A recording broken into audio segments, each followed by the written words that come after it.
Please.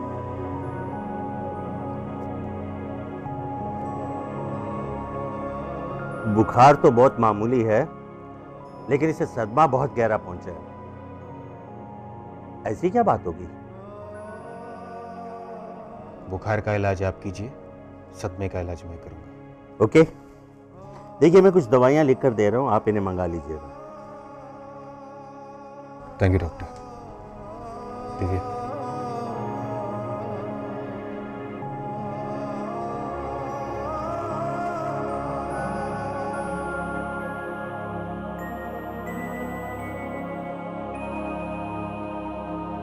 मेरी तरफ देखो बेटा, मुझसे बात करो ना बेटा, प्लीज। नहीं, कभी बात नहीं करूंगा आपसे। आप बहुत झूठ बोलते हैं। आपने कितने सारे खून किए आज तक। आपने मेरे कितने सारे बिल्लियों को मार डाला, उन्हें तितली नहीं बनने दिया। उनके मम्मी पापा कितना रो रहे होंगे, और जिन मम्मी पापा को पता नहीं होगा कि उनका बिल्लू मर गया है, वो तो अभी तक ढूंढ रहे होंगे। अगर उन्होंने मुझसे पूछा तो मैं कैसे बताऊंगा उन्हें? बिल्लू, बिल्लू।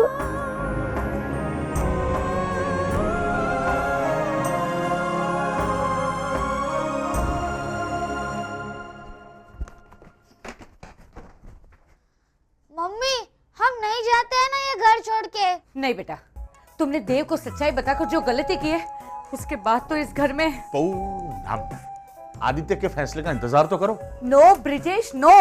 अरे कल उठ के अगर देव को कुछ हो गया ना, तो सारा इल्जाम मेरे बेचारे अनमोल पे आ जाएगा। अरे जब लोग हमें चप्पल मारते तो हम लोग एक बार हंस भी लेते कि चलो जाने दो, फाइनेंशियल क्राइसिस है, पहन के चला लेंगे। लेकिन अगर कोई ताना मारे तो हम क्या करेंगे? और कितने इल्जाम सहन करेगा मेरा बेचारा अनमोल? ये किन्नरी मामी तो मौका ढूंढती है मुझे डांटने का। मैंने उनको पानी पिलाया तो भी डांटा उन्होंने। सुना मम्मी, मैंने उन्हें कितना समझाया कि किन्नरी मामी, मैंने ये ग्लास अच्छी तरह से धोया था टॉयलेट में, फिर उसमें पानी भरा था, तो भी वो मुझ पे चिल्लाने लगी। As usual, wretched woman। तुम्हें पता है, जब केले के छिलके पे से फिसल गई थी तो ब्रिजेश पे चिल्लाने लगी, जबकि एक्चुअली छिलका मैंने फेंका था। तो मम्मी, आपको कह देना चाहिए था कि छिलका आपने फेंका था। कैसे बोलती वो बेटा, उस वक्त तेरी मम्मी पेट पकड़कर हंस रही थी। चलो पैक करो, ये सब कुशन्स, कवर्स, फ्रेम्स, लाइट, सब कुछ पैक करो। मम्मी, ये सब अपना नहीं है। वेरी गुड, सब पैक कर लो। लेकिन मम्मी, हम अपने घर जाके करेंगे क्या? बेटा वही जो हम यहाँ करते हैं। फैंटास्टिक। लेकिन ब्रिजेश, हमें पत्ते खेलने के लिए पैसों का बंदोबस्त करना पड़ेगा। फिर क्या?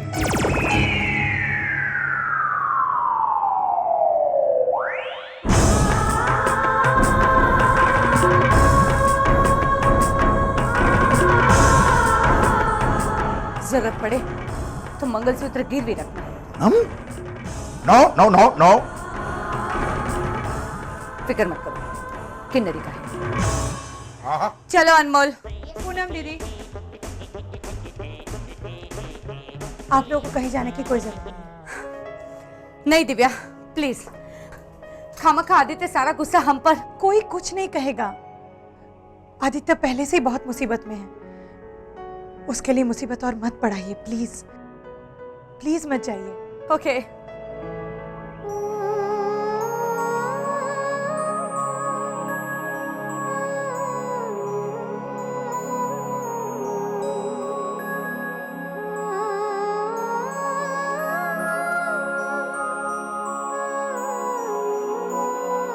बात की उसने?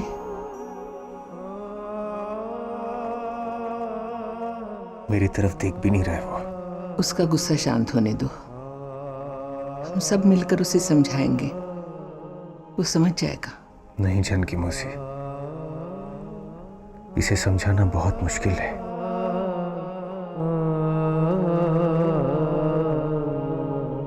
जब भी मैं इसकी आंखों में देखता हूं तो एक डर सा नजर आता है। कहीं इसे कुछ हो गया ना जानकी मौसी तो मैं। कुछ नहीं होगा उसे, कुछ नहीं होगा।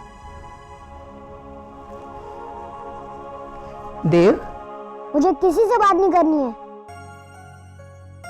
ठीक है, बात मत कर। अब बंटी बबली को खाना खिलाना है ना? उनको भूख लगी होगी। चलो जल्दी आओ यहाँ, चलो हम खिलाते हैं उसे। आओ। मत डालो, अब में से कोई इन्हें खाने नहीं डालेगा। देव, आप लोग ने जरूर खाने में जहर मिलाया होगा। आप लोग मेरी बंटी और बबलू को ही मार डालोगे।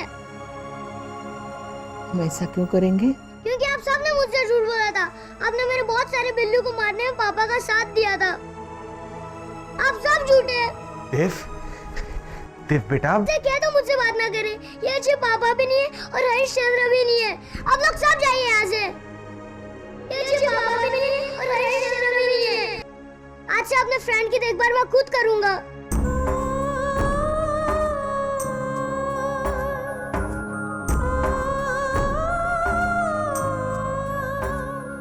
बंटी बबली, तुम लोग डरना मत।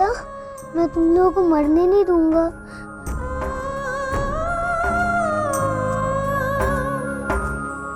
और जिन मम्मी पापा को पता नहीं होगा कि उनका बिल्लू मर गया है, वो तो अभी तक ढूंढ रहे होंगे।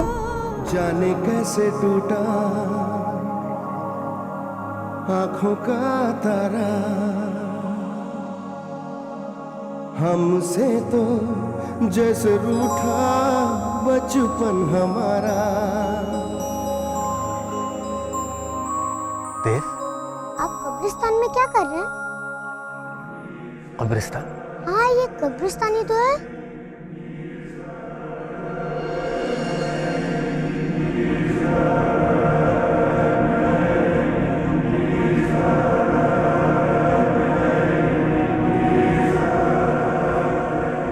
ये सब क्या है बेटा? ये सब उन बिल्लियों की कब्रें हैं जिन्हें आपने मार डाला। भूल गए? आप यहाँ फूल चढ़ाने आए ना, तो आपको बहुत सारे फूल लगेंगे, क्योंकि हर कब्र पे एक फूल तो चढ़ाना पड़ेगा। ये लीजिए, ये कपड़ा भी चढ़ाना। ये उसी रेशम से बना है जिसे बनाने के लिए आपने इन सबको मार डाला।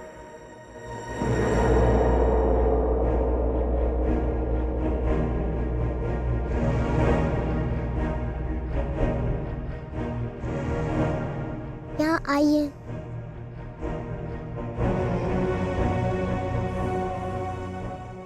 और इस कब्र पे मत डालना कपड़ा, सिर्फ फूल डालिएगा। वो मैं हूँ पापा। वो मैं हूँ पापा।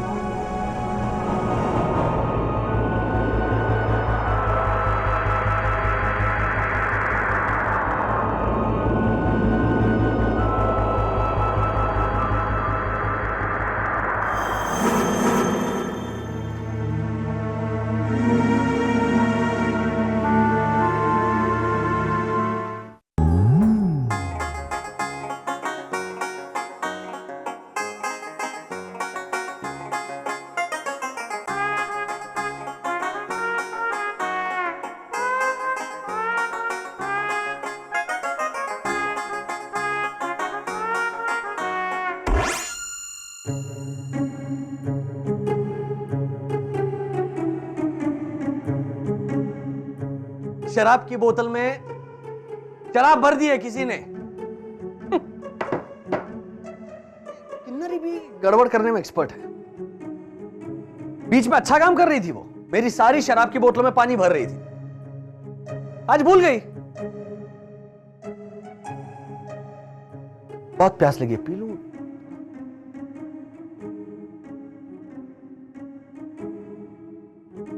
मेरे लिए भी एक पैक बनाइए भैया। आदित्य, तू ऐसी बातें करके मुझे डरा मत। क्या?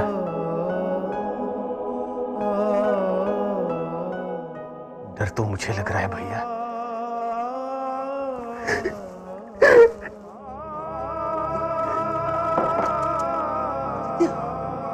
क्या हो गया?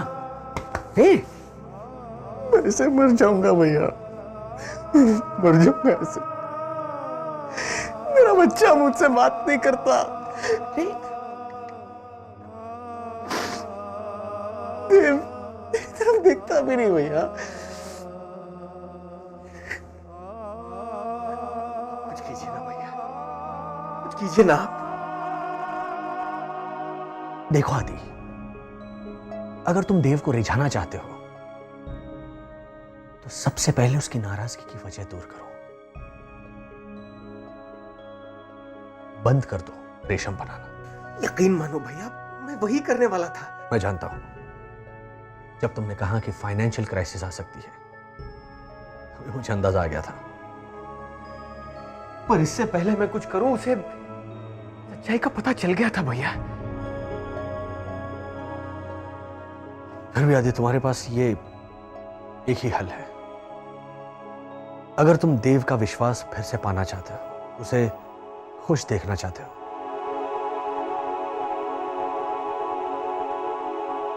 तो बंद कर दो बलराज सिल्क्स, ताकि देव को भी पता चले कि उसके पापा ने अपनी गलती का प्रायश्चित किया है।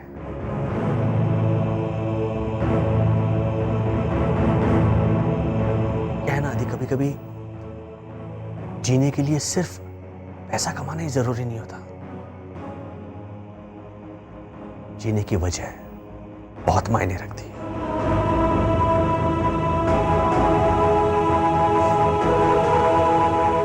जो होगा देखा जाएगा। जा, देव को जा।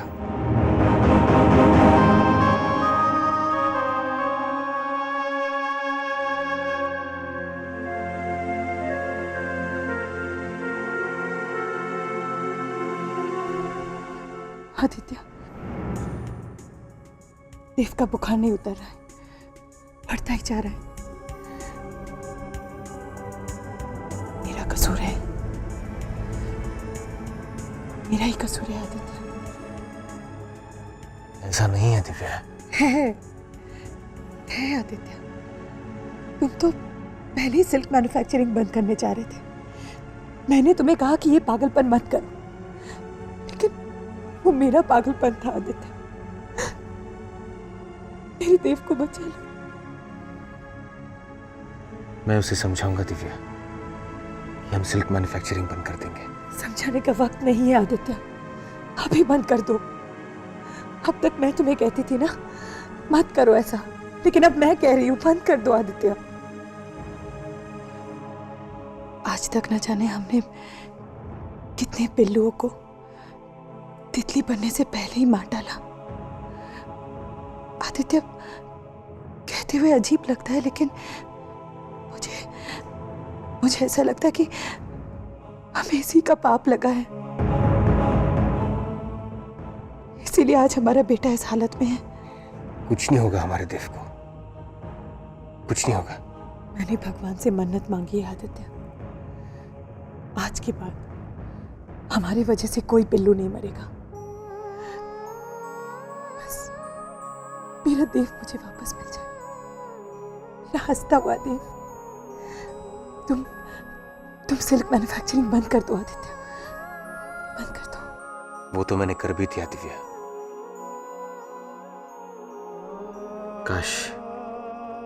काश कि तुमने अपनी मन्नत में अपने नाम के साथ साथ मेरा भी नाम लिया होता।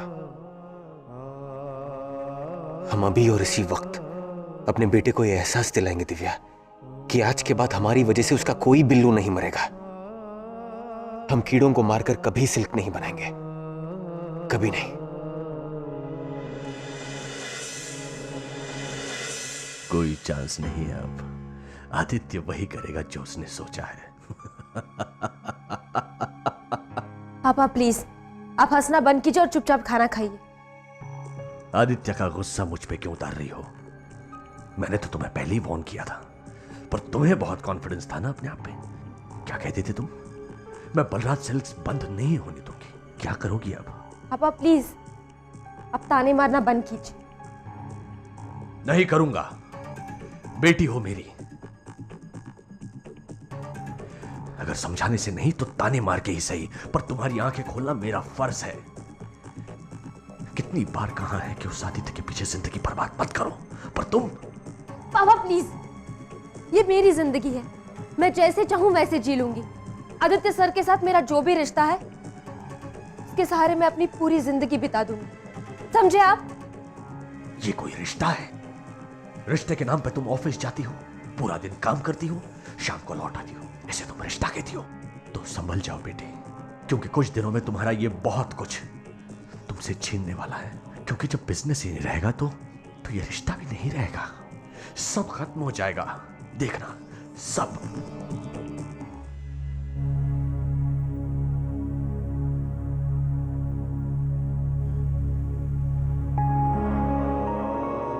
देव,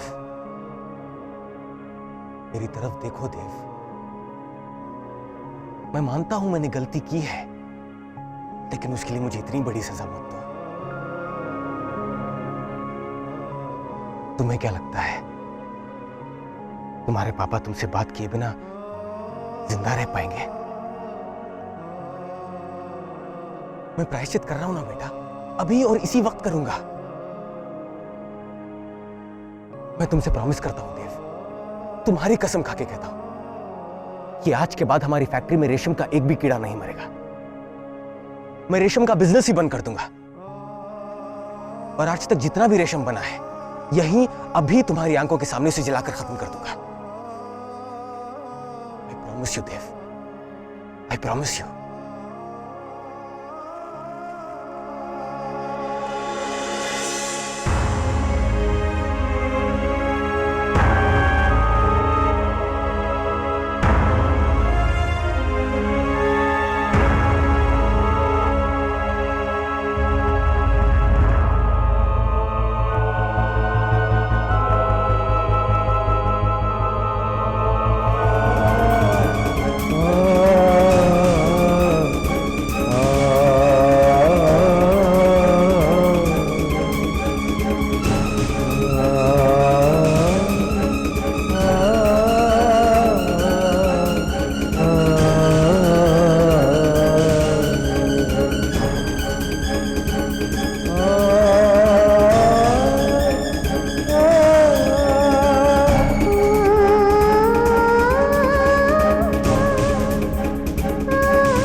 आज के बाद कोई बिल्लू नहीं मरेगा। मैं तुम्हारे सारे बिल्लुओं को आजाद कर दूंगा, और वो हर बिल्लू आकाश में तितली बनकर उड़ेगा और अपने पंख फैलाकर तुम्हें थैंक्स कहेगा।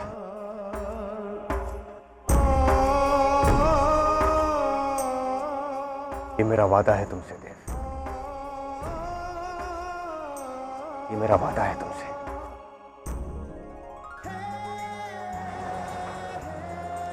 थैंक यू पापा।